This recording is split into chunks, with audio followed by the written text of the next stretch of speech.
Assalamualaikum warahmatullahi wabarakatuh. Salam dan bahagia Bapak Ibu Guru Penggerak.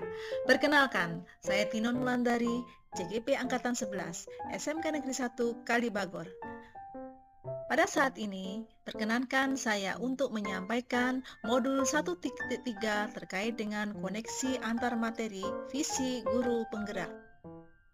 1.3 Koneksi antar materi, saya akan merefleksikan dan mengaitkan pemahaman antar modul yang telah dipelajari hingga kini dengan merespon pertanyaan pemantik.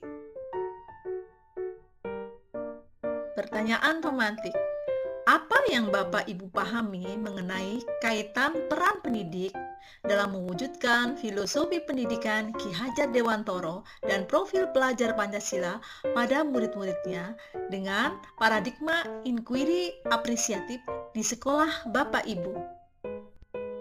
Pada kesempatan ini, kita akan mencoba mengaitkan materi yang sudah kita pelajari. Yang pertama, tentang filosofi Ki Hajar Dewantoro. Tujuan pendidikan adalah menuntun kodrat anak untuk mencapai kebahagiaan dan kesejahteraan setinggi-tingginya sebagai manusia dan sebagai anggota masyarakat. Kedua adalah nilai dan peran guru penggerak, di mana nilai guru penggerak berpihak pada murid, perannya mewujudkan kepemimpinan pembelajaran. Kemudian paradigma inquiry apresiatif. Di sini terdapat tahapan bakca untuk mewujudkan kepemimpinan pembelajaran. Kesimpulan keterkaitan antar materi. Apabila guru penggerak sudah memiliki nilai dan dapat menerapkan peran guru penggerak, maka akan mampu mewujudkan visinya yang tersusun berdasarkan filosofi Ki Hajar Dewantoro. Visi tersebut akan dapat tercapai bila terukur, konkret, sistematis, dan terencana. Paradigma inquiry apresiatif akan membantu kita dalam menyusun prakarsa-prakarsa perubahan yang akan dituangkan dalam kalimat prakarsa yang nantinya akan dijabarkan pada kanvas bakja. Pendapat saya, seorang pendidik harus menjadi teladan atau contoh bagi anak didiknya sesuai dengan filosofi Ki Hajar Dewantoro, yaitu pendidikan yang bertujuan untuk menumbuhkan segala kodrat yang ada pada anak, mengikuti kodrat zaman dan kodrat alam. Agar pendidik dapat menuntun, maka pendidik harus memahami nilai-nilai yang ada dalam profil pelajar Pancasila. Berikut adalah 6 dimensi profil pelajar Pancasila. Yang pertama adalah beriman dan bertakwa kepada Tuhan Yang Maha Esa dan berakhlak mulia. Yang kedua, berkebinekaan global. Yang ketiga, kreatif. Keempat, gotong royong. Kelima, bernalar kritis. Dan yang keenam, mandiri. Profil pelajar Pancasila dapat terwujud jika guru memiliki visi untuk menciptakan perubahan ke arah yang lebih baik di lingkungan sekolahnya. Visi harus berpihak pada murid. Kita dapat menggunakan pendekatan inquiry apresiatif. Pendekatan ini bersifat kolaboratif yang dapat menggali potensi positif dari diri atau komunitas, baik di masa lalu, kini, atau masa yang akan datang, sebagai alat atau jembatan untuk mencapai visi. Saya adalah seorang guru di SMK Negeri 1 Kalibagor. Dengan program keahlian agribisnis, tanaman pangan, dan hortikultura. Sekolah kami adalah merupakan salah satu sekolah langka, sehingga tidak di semua tempat terdapat sekolah di bidang pertanian. Walaupun sektor pertanian akan dibutuhkan selama-lamanya, namun ternyata belum berbanding lurus dengan minat dan motivasi generasi muda untuk belajar terkait dengan pertanian. Prakarsa perubahan yang saya buat berfokus pada aspek kreativitas pada profil pelajar Pancasila yang berupaya mendukung kreativitas dan inovasi dalam setiap diri murid melalui pendekatan pembelajaran yang modern dan inspiratif. yaitu membuat pertanyaan utama. Pertanyaannya, bagaimana mengembangkan pembelajaran di bidang pertanian yang dapat meningkatkan kreativitas anak?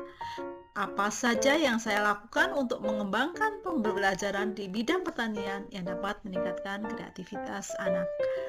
Tindakan penyelidikan, mengajak kepala sekolah bertukar pikiran terkait cara pengembangan pembelajaran di bidang pertanian yang dapat meningkatkan kreativitas anak. Mencari tahu karakter murid dengan asesmen diagnostik. Membaca literatur mengenai kegiatan-kegiatan yang dapat mengembangkan pembelajaran di bidang pertanian yang dapat meningkatkan kreativitas anak. Kalimat prakarsa yang saya buat adalah mengembangkan pembelajaran di bidang pertanian yang dapat meningkatkan kreativitas anak. Pada langkah Barja yang pertama, yaitu membuat pertanyaan utama. Pertanyaannya, bagaimana mengembangkan pembelajaran di bidang pertanian yang dapat meningkatkan kreativitas anak? Apa saja yang saya lakukan untuk mengembangkan pembelajaran di bidang pertanian yang dapat meningkatkan kreativitas anak?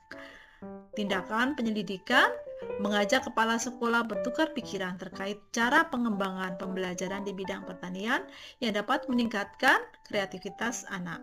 Mencari tahu karakter murid dengan asesmen diagnostik.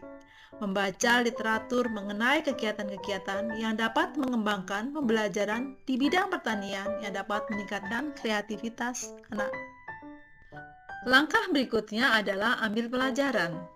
Pertanyaannya, siapa di sekolah yang mempunyai pengalaman pernah mengembangkan pembelajaran di bidang pertanian yang dapat meningkatkan kreativitas anak?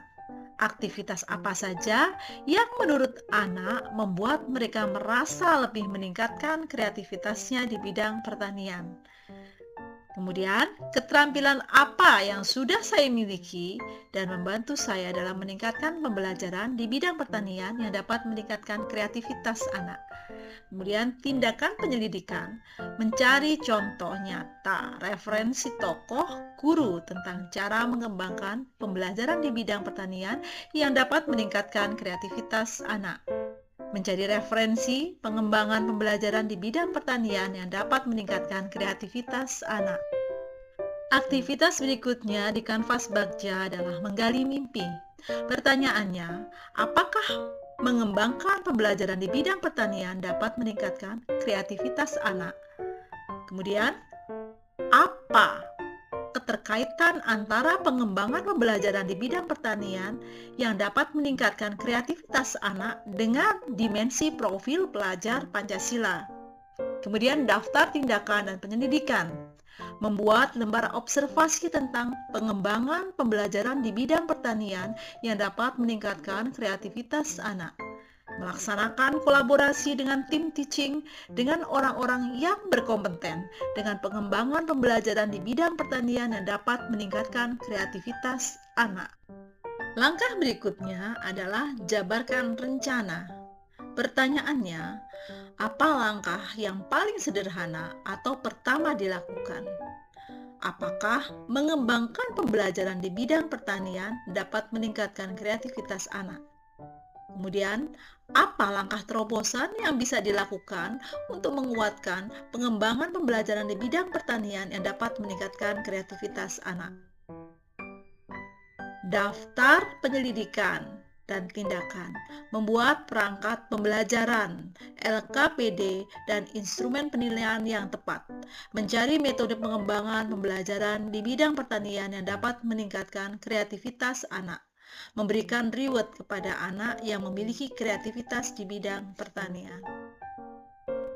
Langkah terakhir pada kanvas Bagja adalah atur eksekusi. Pertanyaannya, siapa yang bisa mengarahkan atau memantau saya dalam mengembangkan pembelajaran di bidang pertanian yang dapat meningkatkan kreativitas anak? Daftar tindakan dan penyelidikan, membuat jadwal kegiatan pengembangan pembelajaran di bidang pertanian yang dapat meningkatkan kreativitas anak. Demikian paparan dari saya, Bapak Ibu guru hebat. Salam guru penggerak, tergerak, bergerak, menggerakkan. Wassalamualaikum warahmatullahi wabarakatuh.